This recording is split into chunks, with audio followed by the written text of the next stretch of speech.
For years, industrialized nations have had to manage a challenging trade-off: economic prosperity brought by manufacturing and production, and the environmental risk of industrial processes spewing smog and chemicals into the air. Over the last few decades, environmental regulations were put in place to help improve air quality. Now there's an additional threat to global air quality: climate change. Scientists are once again sounding the alarm about our too warm climate.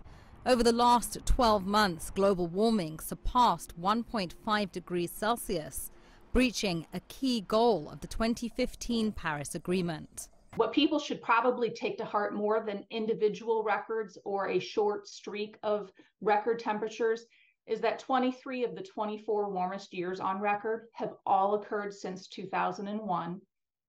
With the last 10 years being the warmest 10 years on record. A critical consequence of a hotter planet is heightened risk of wildfires and the subsequent worsening air quality. Across North America, wildfires are increasingly devastating, with ash and smoke traveling thousands of kilometers. Canada's wildfires last summer impacted the air quality in New York City, which was blanketed by a heavy haze of smoke. Chicago and Detroit recorded some of the worst air quality in the world when smoke from wildfires in Quebec moved south. Wildfires have increased. They're more intense. They're happening more frequently.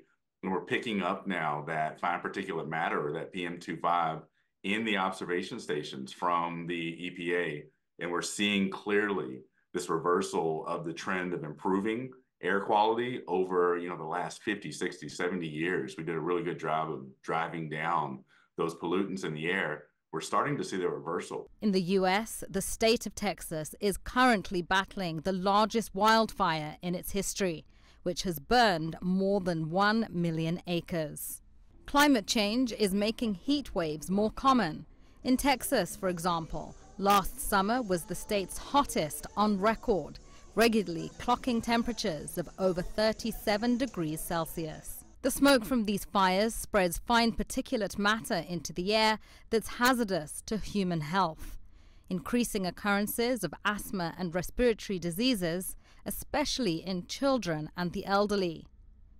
Porter notes that as wildfires increase and air quality worsens, human migratory patterns could be impacted. In particular, on the West Coast, we're starting to see that it's not necessarily the areas that have wildfire that we're starting to see populations move away from. Instead, what we're starting to see is that people are responding to the smoke. They're really responding to the quality of life associated with the exposure of poor air quality. And in some areas in California, you start to think about places like Fresno in the Central Valley. I mean, they're on pace to see about 90 poor air quality days a year. We're starting to see out-migration from Seattle, from San Francisco, and from the greater kind of metro areas in those regions towards the Midwest and towards other parts of the country where the air quality exposure is lower. As long as our planet continues to warm, people around the world may be subjected to health risks. Poppie Mphuthing, CGTN, Washington.